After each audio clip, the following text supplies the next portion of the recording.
दोस्तों, आप सभी का स्वागत है मेरे चैनल पे कैड एजुकेशन पे।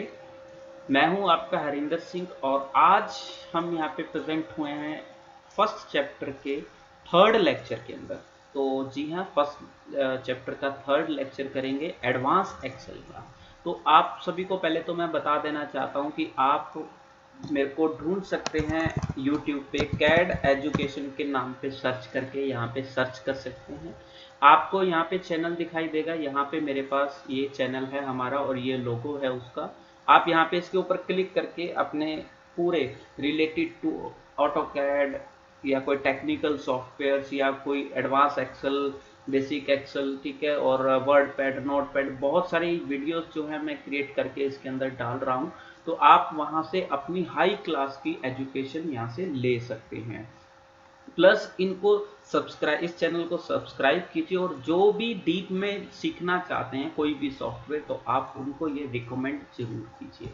तो चलते हैं आज के थर्ड लेक्चर पे। तो थर्ड लेक्चर में हम स्पेसिफाई क्या करेंगे आज, तो हमें कैसे करना है। आज हम जो लेक्चर थर्ड है हमारा चैप्टर 1 का एडवांस एक्सेल का, तो हम यहाँ पे करेंगे how to protect the worksheet. अगर मुझे अपनी वर्कशीट को प्रोटेक्ट करना है तो कैसे करेंगे। सिलेक्ट ऑल सेटिंग, हम पूरे पेज को अगर सिलेक्ट करके उसकी सेटिंग्स को चेंज करना चाहते हैं कैसे। ग्रुप अनग्रुप सेटिंग, शीट्स की जो ग्रुप और अनग्रुप सेटिंग्स होती हैं वो करेंगे। How to change a sheet tab colour, उसके जो शीट के टैब कलर्स होते हैं उनको कैसे चेंज करेंगे। How to delete a worksheet, how to change the row height, how to change the column width, how to insert multiple row and column. हम multiple row and column को कैसे insert कर सकते हैं। How to insert row and column also, ये सारी चीजें। How to move cell data to another cell, अगर एक पर्टिकुलर सेल में डाटा है मेरे को वो मूव करना है अनदर सेल में, तो वो किस तरीके से हम मूव कर पाएंगे। तो ये सारी चीजें जो हैं वो मैं आज के लेक्चर में बताने वाला हूँ। तो पूरा सीखने के लिए एंड तक बने रहिएगा। और अगर कोई भी यहाँ से ऑनलाइन और ऑफलाइन क्लासेस लेना चाहता है तो वो आप दिए गए कॉन्टैक्ट नंबर पे वो हमें कॉन्टैक्ट कर सकते हैं। तो चलिए हम सीधा चलते हैं अपनी शीट के ऊपर। तो आप यहाँ से एक्सेल को ओपन कर सकते हैं। एक्सेल को ओपन किया, यहाँ पे इस तरीके से ओके क्लिक करते हैं तो दिस इज माई एक्सेल। तो यहाँ पे मैं आज का टॉपिक शुरू करता हूँ, ठीक है, मल्टी शीट्स को कैसे काम करना है। तो सबसे पहले है प्रोटेक्ट द शीट, ठीक है। तो आप अपनी शीट को अगर प्रोटेक्ट करना चाहते हैं तो राइट क्लिक करके आप यहाँ से प्रोटेक्ट शीट निकाल सकते हैं, या फिर आप जब व्यू टैब पे या फिर रिव्यू टैब पे जाते हैं तो यहाँ से भी अपनी शीट को प्रोटेक्ट कर सकते हैं, वर्कबुक को भी प्रोटेक्ट कर सकते हैं। जैसे मैं अगर यहाँ पे शीट को प्रोटेक्ट करके दिखाता हूँ, this is the same thing, यहाँ से भी सेम कर सकते हो, यहाँ से भी। अब मैं शीट को प्रोटेक्ट करता हूँ, मैं प्रोटेक्ट करता हूँ कि ना तो उसमें कोई फॉर्मेट, कॉलम्स, ये कोई भी चीज़ है, अगर यहाँ पे डिलीट रो, ये सारी चीज़ें जो हैं वहाँ पे कोई भी जो चेंजेस हैं वो कोई ना कर पाए। तो अगर मैं यहाँ पे क्लिक करता हूँ और पासवर्ड प्रोटेक्ट करता हूँ 123 फॉर एग्जाम्पल, ठीक है, तो री पासवर्ड मांग रहा है 123, मैं रीनेम पासवर्ड दे देता हूँ। अब यहाँ पे जब मैं इंसर्ट कराऊंगा तो देखो यहाँ पे इंसर्ट कराने का टैब ही ओपन नहीं है, ठीक है। अगर मैं यहाँ पे इसको पर्टिकुलर को डिलीट करना चाहूँ तो ना तो मैं डिलीट कर सकता हूँ, ना इंसर्ट कर सकता हूँ, ना पिक एंड ड्रॉप, ना डिफाइन, ना हाइपरलिंक्स। मैं इंसर्ट में भी जाऊँगा तब भी ये चीज़ें नहीं क्रिएट कर सकता। देखो पिवट टेबल और ये सारी चीज़ें, मैं हाइपरलिंक भी क्रिएट नहीं कर सकता हूँ, ठीक है। तो मैं मर्ज सेल वगैरह करना चाहूँ इसको सिलेक्ट करके तो देखो मैं मर्ज और अनमर्ज, डिलीट, ये सब कुछ भी मैं इसके अंदर एडिटिंग नहीं कर सकता हूँ। अगर मुझे वो अनप्रोटेक्ट करनी है तो मुझे या तो राइट क्लिक करके यहाँ से मैं उस शीट को अनप्रोटेक्ट कर सकता हूँ, या फिर मैं रिव्यू टैब में जाके यहाँ पे अनप्रोटेक्ट करूँगा। और अनप्रोटेक्ट तभी कर पाऊंगा अगर मेरे पास उसका पासवर्ड होगा। तो मेरे को अभी तो पासवर्ड पता है 123, तो मैं 123 क्लिक करके ओके क्लिक कर रहा हूँ। अभी मैं इसको इंसर्ट करूंगा तो देखो मैं इंसर्ट रो कॉलम में सब कुछ कर सकता हूँ, ठीक है। और अगर मुझे यहाँ पे इंसर्ट हाइपरलिंक्स वगैरह करने हैं तो हाइपरलिंक्स, ये सारी पिवट टेबल वगैरह, और ये देखो अभी अगर मुझे मर्ज भी करना है तो मैं मर्ज भी कर सकता हूँ ऐसे करके।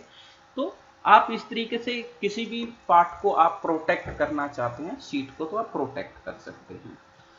अब जैसे फॉर एग्जांपल मेरे पास यहाँ पे मल्टी शीट्स है, sheet number 1, sheet number 2, sheet number 3। Next है कि मैं इसको सिलेक्ट ऑल कैसे करना चाहूँगा।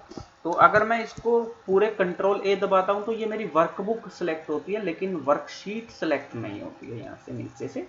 तो अगर मुझे यहाँ से सिलेक्ट करना है तो मैं इसको राइट क्लिक करके सिलेक्ट ऑल लिखूंगा तो ये मेरा सिलेक्ट हो जाएगा पूरे का पूरा। और जो अभी ये सिलेक्ट हुआ है ये एक पर्टिकुलर ग्रुप के अंदर सिलेक्ट हुआ है, तो मैं इसको ग्रुप को अनग्रुप भी कर सकता हूँ।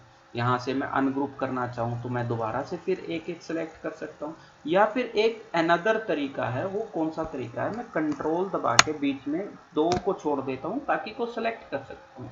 अब राइट क्लिक करके फिर अनग्रुप करता हूँ तो वो पर्टिकुलर अनग्रुप हो जाता है।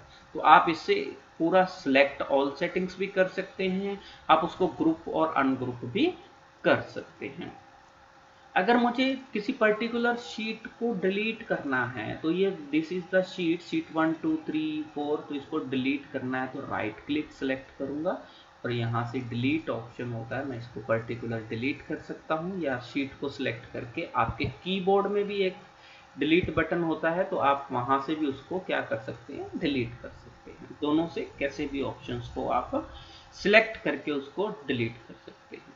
How to change the row height. अब अगर आपको रो जो है, अगर आपकी पर्टिकुलर रो की हाइट को अगर आपने चेंज करना हो तो आपको कैसे, अगर तो आप यहाँ से सिलेक्ट करते हो तो पर्टिकुलर थोड़े ही पार्ट पे सिलेक्ट होगा। अगर आप किसी ये this is the row and this is the column, तो अगर यहाँ पे कहीं पे क्लिक करते तो आपकी पूरी की पूरी एंटायर रो सिलेक्ट हो जाती है।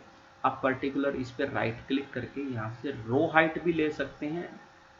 बाय डिफॉल्ट जो रो हाइट होती है वो 15 होती है, उसके बाद आप इसमें कुछ भी वैल्यू डाल के 20 करना है तो पर्टिकुलर रो हाइट 20 हो जाएगी। तो इसकी रो की जो हाइट है वो 20 हो चुकी है। और यही जो रो हाइट है वो आप यहाँ पे फॉर्मेट में भी जाके सेम रो हाइट आप यहाँ से सिलेक्ट कर सकते हो। 15 है तो 15 कर सकते हो। अगर पर्टिकुलर इसी को सिलेक्ट करके आप चेंज करना चाहते हो तो 20 के बाद 15 क्लिक करके ओके क्लिक कर सकते हो। तो दोनों तरीकों से आप रो की हाइट को जो है वो चेंज कर सकते हैं। अगर आपने कॉलम की विड्थ को चेंज करना है तो अगेन आपको यहाँ पे कॉलम सेलेक्ट करना होगा, राइट क्लिक करना होगा और कॉलम की विड्थ को आप चेंज कर सकते हैं। अगर 8.43 है, मैं इसको 15 करना चाहता हूँ तो 15 करके एंटर दबाऊंगा तो वो कॉलम की विड्थ चेंज हो चुकी है। और यही सेम चीज़ मैं यहाँ से जाके होम पे जाके सेटिंग्स में जाके कॉलम की विड्थ को यहाँ से फिर मैं अगेन 8 करना चाहता हूँ तो मैं इसको सिलेक्ट करके 8 में चेंज कर सकता हूँ। तो यहाँ से मैं अपनी रो की हाइट और कॉलम की विड्थ को इस तरीके से मैं चेंज कर सकता हूँ। उसके बाद है कि how to insert multiple row and columns. अब मुझे मल्टीपल चाहिए। देखो अब मल्टीपल में क्या है, जैसे मैं यहाँ पे लिखता हूँ राम और यहाँ पे लिखता हूँ श्याम, SHAM श्याम, ठीक है। अगर मैंने इसको इंसर्ट करवाना है, ठीक है, तो मैं कैसे करूँगा, राइट क्लिक करके यहाँ पे इंसर्ट ऑप्शन है, मैं यहाँ से भी इंसर्ट एंटायर रो कर सकता हूँ। जैसे मैंने सेलेक्टेड किया मैंने 5, अब मैं एंटायर रो क्लिक करता हूँ, ओके क्लिक करता हूँ तो ये 5 के ऊपर जो मैंने सेलेक्ट किया तो उसके ऊपर रो को जो है वो इंसर्ट करवा रहा है। लेकिन अभी यहाँ पे जो इसने इंसर्ट कराया वो एक ही इंसर्ट करवाया है।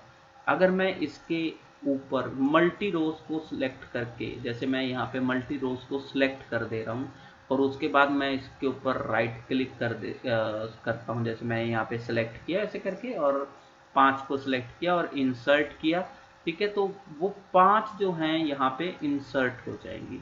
अब कैसे इंसर्ट होंगी वो मैं आपको यहाँ पे दिखाता हूँ।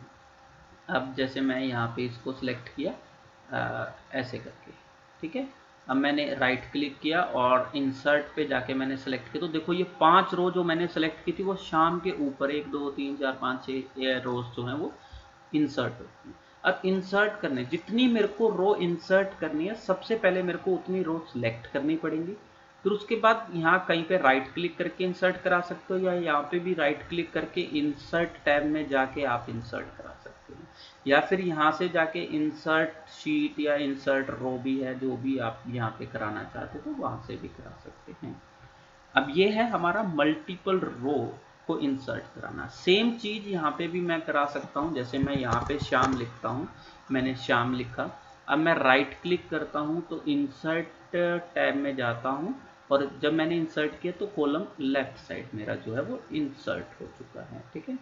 और अगर मैं यही चीज देखो यहाँ यही चीज मैं अगर मल्टीपल सेलेक्ट करता हूँ, जैसे मैंने यहाँ पे सिलेक्ट की ऐसे करके CDEF, तो 1 2 3 4 5 5 सेलेक्ट की, राइट क्लिक करके मैं दोबारा इंसर्ट करता हूँ तो 1 2 3 4 5, तो this is the multi columns की मैं इंसर्ट करा सकता हूँ।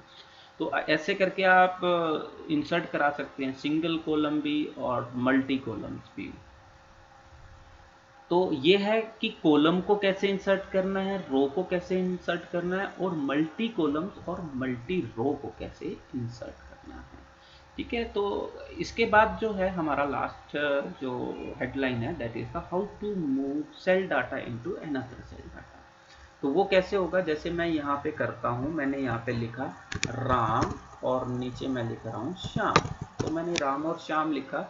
अब इन दोनों को सिलेक्ट करके मैं मूव करना चाहता हूँ, तो मैं इन दोनों को क्या करता हूँ, यहाँ पे सिलेक्ट करने के बाद यहाँ पे मैं इसको ड्रैग कर सकता हूँ, लेफ्ट क्लिक बटन दबा के मैं इसको खींच सकता हूँ, तो वो देखो वहां से हट के वहां पे आ गया। अगर मैं यहाँ पे कहीं और ड्रैग करना चाहता हूँ तो उसको मैं कहीं और लेके जाना चाहता हूँ। तो इस तरीके से आप अपना पर्टिकुलर सिलेक्टेड सेल का जो डाटा है वो आप मूव करके किसी अनदर सेल के डाटा के अंदर लेके जा सकते हैं। तो गाइस, तो ये थे हमारे आज थर्ड लेक्चर और चैप्टर फर्स्ट का थर्ड लेक्चर। तो अगर किसी को कोई डाउट्स है, कुछ कम पूछना चाहते हैं, जो चीज़ समझ में नहीं आई है, तो कमेंट सेक्शन में आप पूछ सकते हैं, नहीं तो अदरवाइज आप दिए गए नंबर पे कॉल करके भी अपने डाउट्स पूछ सकते हैं। अगर आपको ये चैनल अभी तक आपने सब्सक्राइब नहीं किया है तो आप इसको जल्दी से सब्सक्राइब कर लीजिए, और जो भी इन डेप्थ की नॉलेज में सीखना चाहते हैं आप उनको ये जो चैनल के बारे में जरूर बताइए। So thanks for watching and keep on watching. Thank you.